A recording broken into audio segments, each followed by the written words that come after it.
Welcome to Just an Average Citizen, the podcast that helps to educate, inform, and empower you to make an impact in Abilene and the Big Country.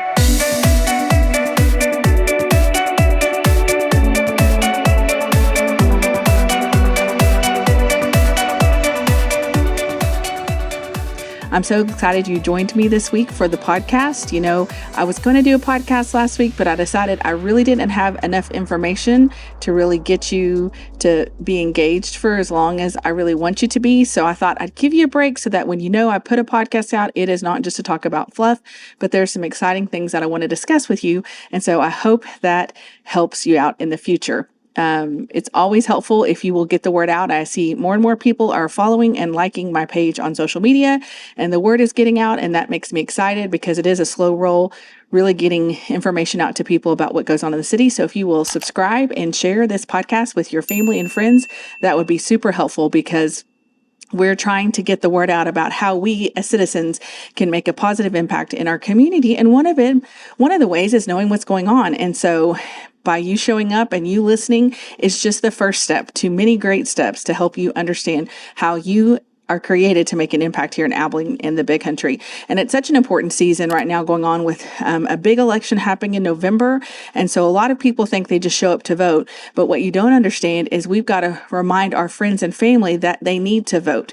And regardless of who they think is going to win or what the outcome is, we need everyone to show up and vote because your vote matters. And if we don't show up to vote, we are wasting one of the most elementary privileges we have as a citizen, which is to get to have a say in how things go in our elections. And so please make sure you make plans to vote. You can vote early, up to 2 weeks ahead of election. I think it starts October 21st all around town or in your community. And then, of course, Election Day is on the first Tuesday in November. And I think it's November 5th, but I've been getting it wrong every time I say it. So let's make sure you double check that before you test me or trust me on that. So I really had a lot of things I wanted to talk to you about today. And it's hard to know exactly at what point of the game do I want to share things with you because there's always moving parts going on. And, you know, I'm not naive to think that if there are people who want to know what we're trying to do, they're going to be paying attention just to see what's going on. So it's not like I'm going to sit here and be an open book in all things because I think there's timeliness to information that we need to share because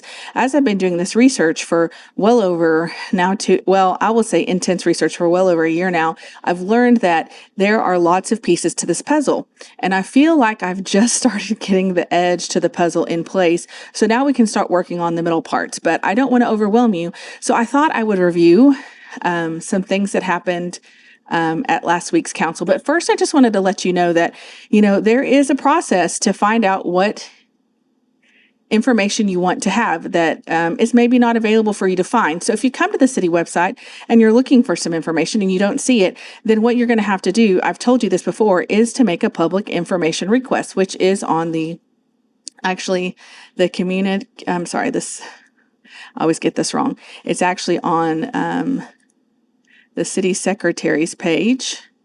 And there it is, public information request. So if you open up the page, there it is. You just click this email. It's so easy to do. The only problem that I have is that, you know, in a community our size, I know that there's not a whole lot of information being dispersed right now.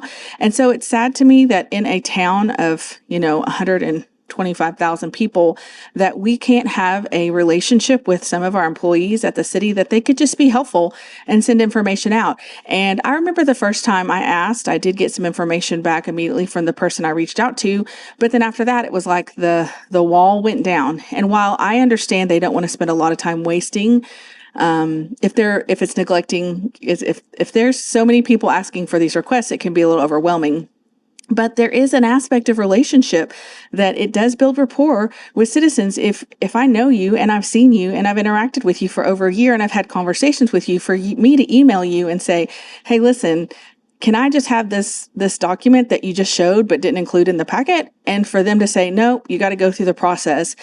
It's discouraging, to say the least. And so there were some doors opened up and I decided to step in and test the waters to see what happened. But unfortunately, no, I asked for some meeting, a packet that was presented earlier this week at one of the meetings. And I was told I had to go through the public information request process. So what that basically means is now I have to ask for this document that is accessible, because literally it was shared this week. It's not like I'm saying, go find something up from 2015. I mean, literally it was in the program for this week. So I know it's in the documents. However, now I have to go through the process and wait another 10 business days, because I've yet to receive any public information requests before then, to get this basic information that if I watch the video, I can see this information. It's not like, it's just not the process that I was hoping for. It was not the outcome I was hoping for. So I am a little disappointed that I have to go, I just can't ask questions of people who are in charge of different things, because that's just not the process they want to include. So I thought I'd keep this playing so you could understand there was a lot of moving parts on Thursday at the council, and it was stuff I wasn't even really expecting. So I did know that they were going to be approving the request to get a certificate of obligation bond, which is basically a bond that the city has permission to execute when they see fit. The general obligation bonds are for people that when we have to go to an election to vote on it, like the zoo bond or the recreation center bonds. And so this is just something they approved because there was a shortfall in the budget, that they had cash on hand, but they didn't want to spend that cash just in case for an emergency. So they decided that they could compromise and start off with at least $2.7 million in certificate of obligation bond, and a certificate of obligation bond to cover the cost of a microwave radio services and a ramp that was a matching grant for the forest services through a federal program, I believe, for the airport.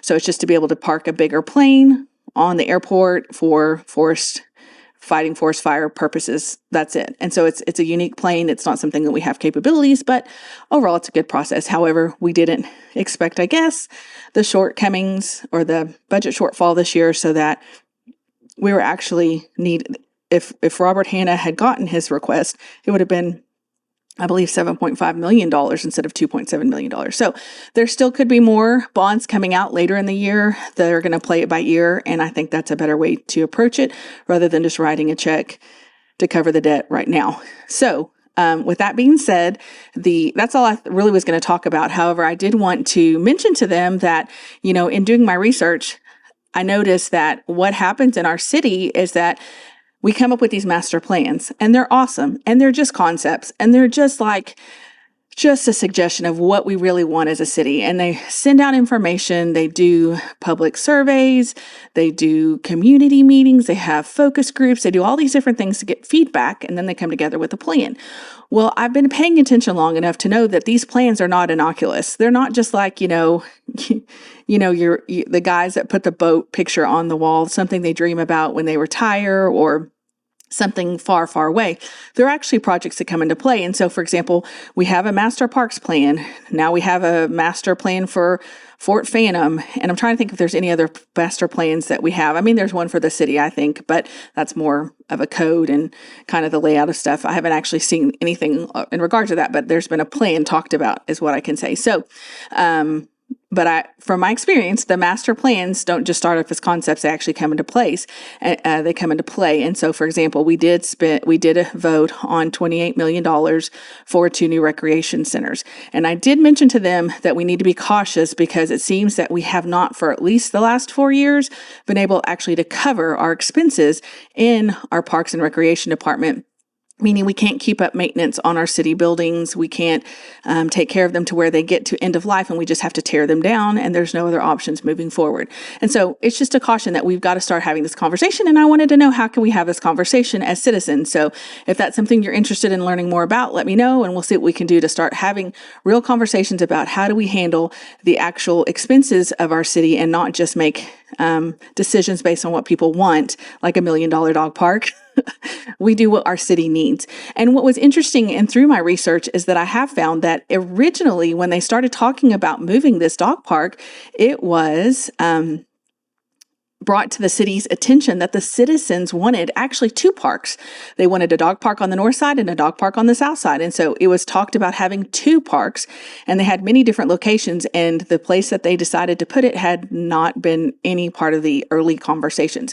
And so what was interesting, and I'll wrap up and move on this point, is that I found out that the Parks and Rec Board actually just says, hey, this is a good idea, City Council. Why don't you figure out how to do it? And then the city council's job is to talk about funding and actually working through the process to see how things to come. So I had a decision to make. Do I wait until it comes up on the agenda when it's probably already decided and all the conversations have had that they're going to have, so they've already kind of know what they're doing, or at least bring it up so that when it comes into the conversation, they'll actually be thinking about, hey, listen, we've had private individuals want to invest in improving the lake. So is it the best idea for the city to move forward, or do we find private investors to talk about this? So that was an interesting conversation. The other thing that was interesting that came up, and I'll just let you know, I wasn't expecting to speak on this, but they needed to replace the escalators at the airport. And so I thought, I've heard them talk about how bad they are, how they break, how it's an eyesore, all these things. And I was like, it makes sense. It's been long enough. And I felt so frustrated because there was one point I just overlooked. It was that the last time they fixed it, it was broken within a week. Hello, that's a no-brainer. You can't keep fixing things that aren't going to potentially work, right? Like there comes a place where you realize your car is not worth fixing and you just got to scrap it and start over. And I think from what I understand, these escalators are at that place inside for sure. The outside ones are not even up for discussion, but the inside ones. And so it was really interesting. Councilman Reagan brought it out to discussion. So it wasn't just passed without discussion.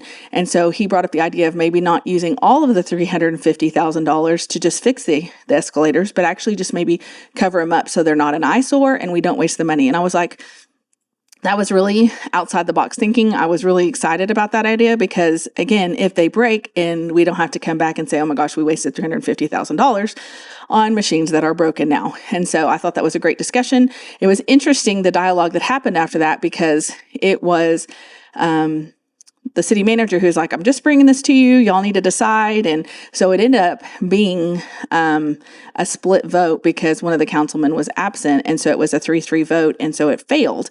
And so now that conversation is up. So I would email your city council and say, hey, listen, we love the idea of fixing it around it, but not fixing it, because here's the ultimate goal. They want a new terminal and they're trying to do a new terminal. And you can't keep fixing things that aren't going to be a part of the new plan. And so while that plan may be 10 years down the road, there needs to be a temporary fix that's going to work for long term. And talk about, there's a general obligation bond that we passed in 2019 to make airport improvements, and find out how much is in that general obligation bond.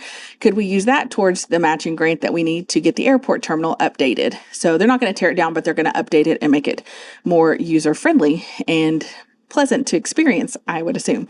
Anyway, so that was a fun conversation that I enjoyed getting to be a part of. Again, I'm thankful for Councilman Reagan just having the discussion, because it brought out we get to know people better. We get to understand what they're thinking, why they're deciding these things. And I think that's a win-win in all of our situations, to know more of what's going on.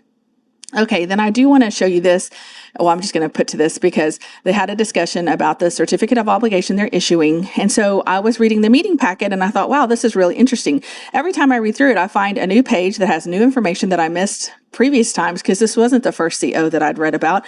But I actually saw that this $2.7 million CO, after it's matured and, by the due date, I guess is what it's called, with principal and interest, will actually cost the city about $4 million. So that's $1.3 million we're paying on top of to get these two particular items taken care of: the microwave radio communication system and the ramp. So I brought to their attention back, I don't think I couldn't bring it to them in March because they didn't have open discussion in March, but in June or July, I've told them at least once that this was not a wise idea, because we had the cash, we knew it was coming. Why are we sacrificing this when we just approved $1 million dog park? To me, it seems like we cut out the $1 million dog park and take care of the communication system. Well, so I found that out. And then I also found out that a combined debt between the water department and the city, we have actually a combined debt with principal and interest, $499 million. So that's $500 million basically. And I was asking for clarification with the CO, asking the city manager, like, do we pay off early? Do we Dave Ramsey it? And he was like, no, actually, we don't pay things off early. And so I was like, oh man, I was really hoping that they tried to pay things off early. And it's like, okay, this is just like, that doesn't make good financial sense in my mind. And so I mentioned that, saved money goes a lot further than financed. Saved dollars go a lot further than financed dollars. And so while it is a combined debt of water, the water construction projects or the capital improvement projects and the city debt, it's a lot of money. We are in a debt, a lot of money. And I think we just need to start having some explanations as to what's going on so that we can understand why it's this bad. And, I don't know if it's normal for a city this size. I do recall hearing about San Antonio's debt maybe a year ago or so when they were trying to pass something. And I realized our debt is close to the city of San Antonio. And we live in a much different world than San Antonio. So it just is questions I want to ask. But one of the curious things I noticed when preparing for this presentation, I love preparing for stuff because it makes me find things I wouldn't normally look for. I did notice that in our 2024, let me see, this is on page 22. I can just show this to you real quick. Yep. Let's see here. I love having technology. So what I noticed down here is I was just looking through here, and I'll tell you about this in a minute, but I noticed that our shortfall for this year in the general fund was about $7.9 million. And due to, I forgot something about the microwave radio, I'll come back to it, but due to the conversation we had at the budget discussion, Robert Hanna mentioned that if we go below $30 million, then our city loses its AAA star rating or whatever it gets to be able to finance things. And I don't think that's a good idea, but at the same time, if it keeps us from spending money we don't have, maybe it is time for us to do that. So I noticed that at the end of this year, we had $32 million. This is the revised budget, so this is not the actual budget, but I noticed we're about $7 million. And I was like, wow, that sounds like the $7 million difference, but I know it doesn't translate that way, but it was like we had $7 million of stuff we needed to do, but we didn't want to do it because it cost too much and we didn't want to raise taxes and all that stuff. So it's probably totally unrelated, but I was like, that's a question that I have when I look at this stuff. Okay, so let's go on to what I wanted to address now that I've spent almost half my time talking to you about that. I'll go through this pretty quickly. I wanted to give you some understanding of things. Basically, the budgets are general information. I would have never said that I would enjoy these budgets as much as I do, but I have become way more familiar than I ever thought I would. And so what I was doing was I was just looking through, trying to figure out some stuff, just trying to make sense of it. Again, I'm not looking for problems. I'm looking to find information. So I want to find these linear directions so that I can see this matches up with this and how does that connect and how do I make sense of all the numbers and information. And I'm just trying to get the layout of the land. So I'm not really searching for anything big, but I am looking and I see questions. I ask myself questions. So one of the things I found, let me go to this one first. So let's see, is this the first page? Yes. So what I found is that they have these great different funds. Okay. So they have operating funds and they have funds where the money stays until they use it. And so one of the things I brought up in the past is it mentioned like the street maintenance fee goes into a street maintenance project fund. But the hard thing as citizens is there's nowhere for us to see it. And now while I understand they can't show us everything, there should just be a little bit more information so that those of us who want to pay attention, and since we have to wait 10 days to get most information, not necessarily from the finance, I'll say they've been very helpful in getting that information, which is awesome. But if, say, that person changes or what happens waiting 10 days, it's hard. I have to make notes of which ones I've actually requested so that I don't forget about them to check.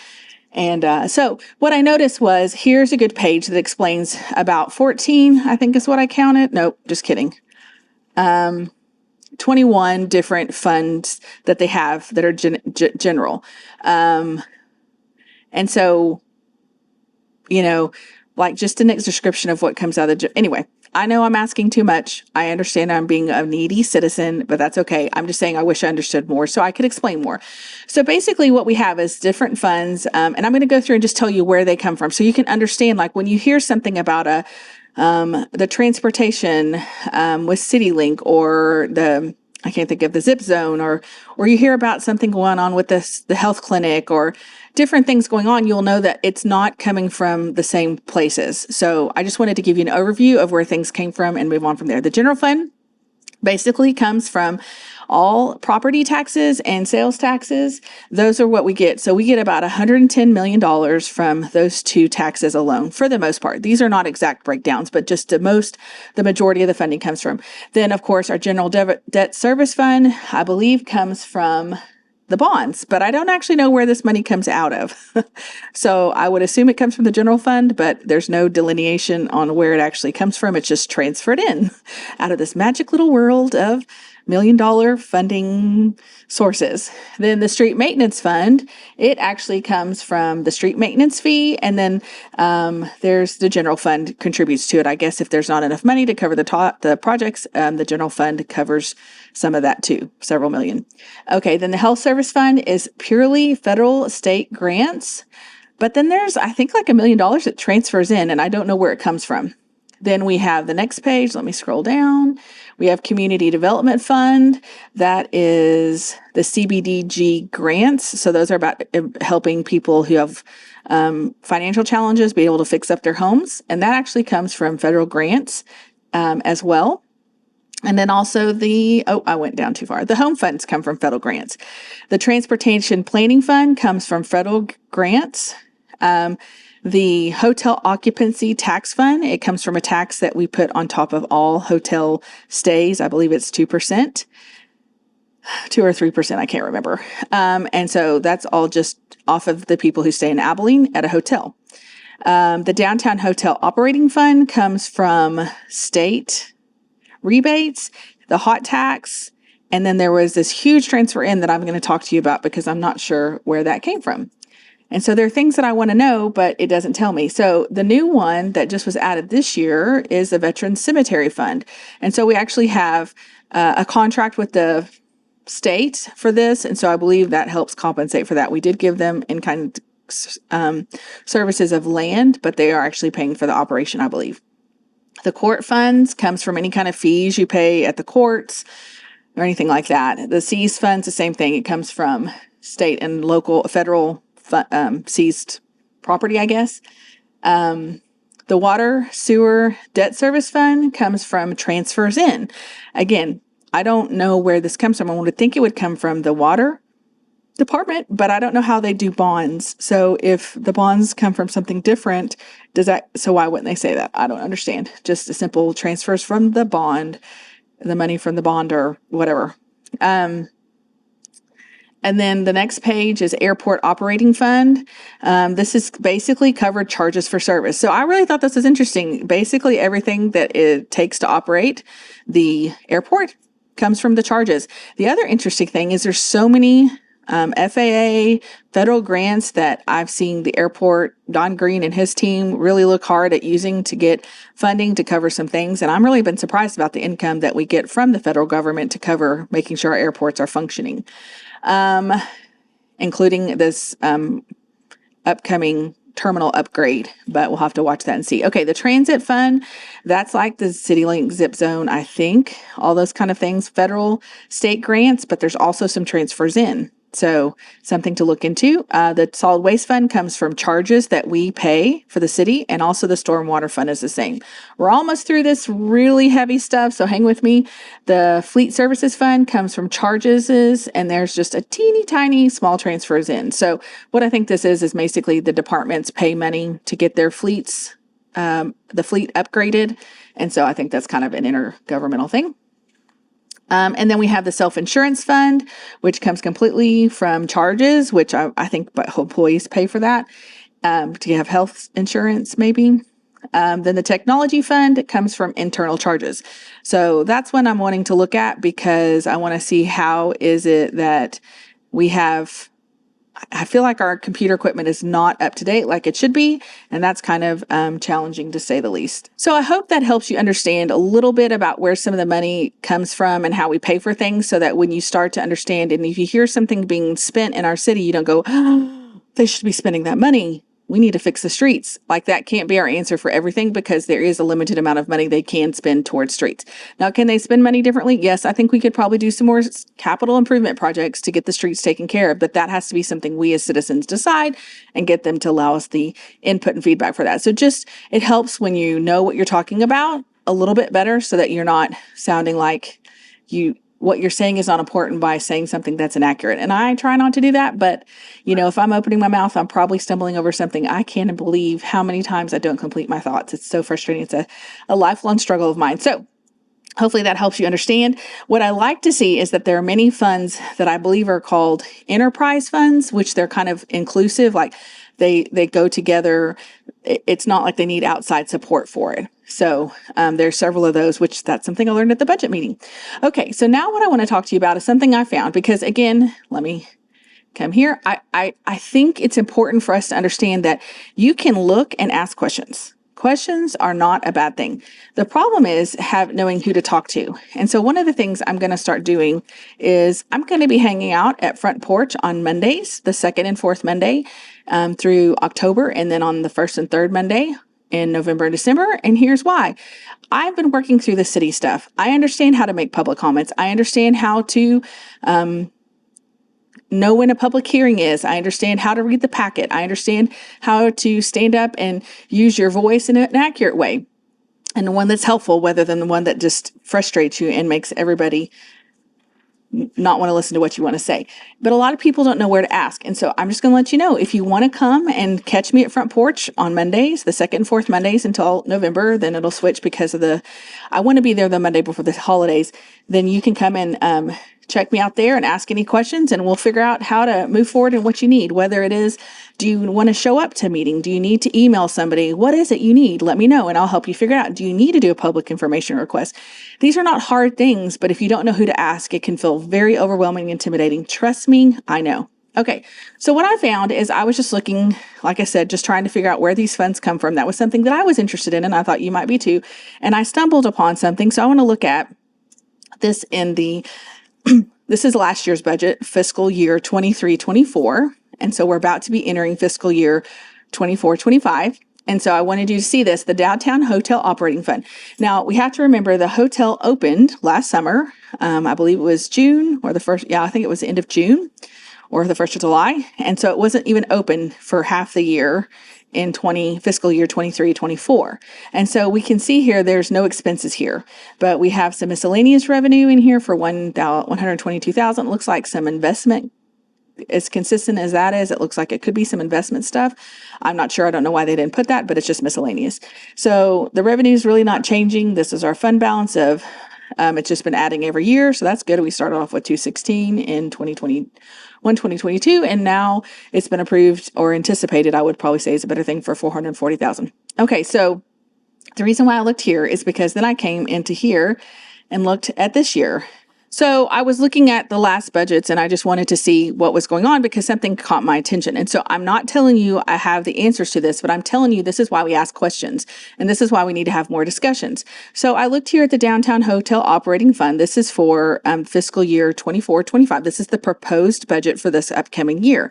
So we can see the actual, remember we talked about that every year it was adding a little bit more. Now 122-23 was approved. We can look back here and see 122.70 was approved for 23-24. The revised for 2022-23 is 122.70. Then we come to the new proposed budget. There it is, 122.750 is what I meant to say instead of what I just said. And look, whoa, here they had 2.6 million revised, 2.6 million transferred in. Where did that come from, you might ask? I don't know. So here it is again, 2.6 million transferred in the budget. And then also here we have 1.2 expected to transfer in. So if we look at the expenditures, this is where it gets interesting. So what I'm talking to you about is here's the 2023-24 giraffe budget. On this, if you look at the Downtown Hotel Operating Fund, remember it opened in almost towards the end of this fiscal year in June, towards the end, because September is the end, so 3 months before July, I guess. There are no expenditures approved for 23-24. Okay. Now I might know some more information, but I'm going to let it hang there for a minute because I want you to understand that we've got to do some research and figure out what this tells us. We have some gut instincts, but let's follow through and see what it says. So then if I come to this year's proposed budget, the train budget, we can look in here and see that actually, let me get to the right page. We can see that the expenditures look vastly different. Okay, so there are no expenditures for 23-24. And I believe that's because it was brand new. They didn't have any expenditures past the fiscal year. So starting in the train budget year, 23-24, they started, Yeah, no, that's interesting. They didn't have any expenditures. I'm not sure why they didn't have any expenditures because I know they had expenditures. I know there's some things that happened. But now what I'm going to say is I was just looking through here. Again, I wasn't looking for this. I just found it. I noticed that look at the expenditures that were revised for 23 to 24. Remember, there was no expenditures. Now it's revised to the tune of $1.9 million. And it's listed as other charges and services. What the heck is that? Now, because I've attended some Abilene Convention Center Hotel Corporation Board, that's what it's called, I know what this 1.9 million, I believe that was expensive. In fact, I showed it on a previous podcast, a couple of podcasts ago, I think. Maybe the previous one because I skipped a week. But it tells you why these expenses are happening. And I just want you to know that that's been brought in, but we're paying for it. So see, the total expenditures were $22.3 million. Well, we transferred in $2.6 million. Where that comes from, I don't know. And that's why I'm just saying, hey, let's have some transparency so that I cannot be like, why? Well, where did we get $2.6 million? Don't know. And then we proposed to transfer in another $1.3 million. Okay. Now my question is, I know we have some revenue bonds that we used to build the hotel. So this isn't talking about debt service. It's not talking about revenue bonds. All the things that they could explain could be explained. So when I don't see these words that help me understand this is debt service or this is something, I think these are just charges that they were not expecting to have to cover at this time. I know at the end of, in February's meeting, they talked about expecting to be $40,000 under budget.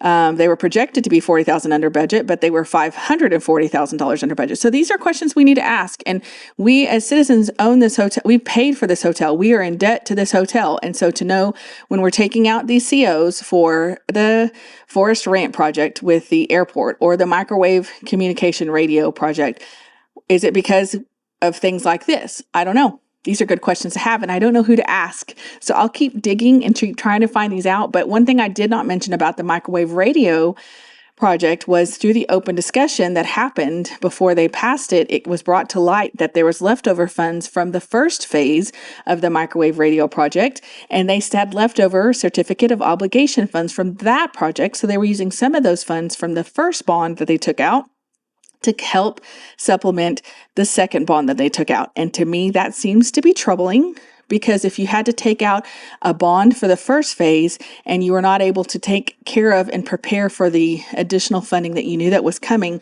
we're probably not spending our money in a way that is fiscally responsible, in my opinion. But again, I don't know. I'm just an average citizen and I'm trying to figure this out. So I'm looking forward to having more conversations. I've want to engage in healthy conversations. I want to help you understand what's going on. So let's see what we can do. Pay attention. Let me know. Come see me. I won't be there this Monday because it's the first Monday of the month, but I will be the following Monday. So come chat. Let's talk about how we can engage in citizens, be better. How can we engage better as citizens, and how can we use our time and the council's time better, because we don't want to waste their time by being mad about everything or just coming to complain. We can come and have engagement with them because that's what council meetings are for. So I hope that helps. Let me know your thoughts. Do you have any questions? Do you have any answers as to where this projected $2.5 million, almost $6 million charges are planned for this year? I'm not sure. I'm sure there's a good explanation, and that's why we're going to keep digging until we find out. So thank you so much for paying attention. Thank you for sticking this out. I know that it's important that we share this with our family and friends because we want them to know what's going on in our city so that we can be better educated about what's happening. And then it will help people to realize the importance of voting, right? We want to vote. We want to share and express our way of saying this is how we want our city run, our state run. And, there's not a lot of city things going on this election cycle, but we're electing a state representative, and we're electing judges and other things like that. And of course, a president and a vice president. So we want to make sure we're getting in there, letting people know who are running for office what we want so that they can represent us. So thank you so much for being a part of our podcast today. I hope you have learned how to be educated, informed, and empowered to make an impact in Abilene and the Big Country. Until next time.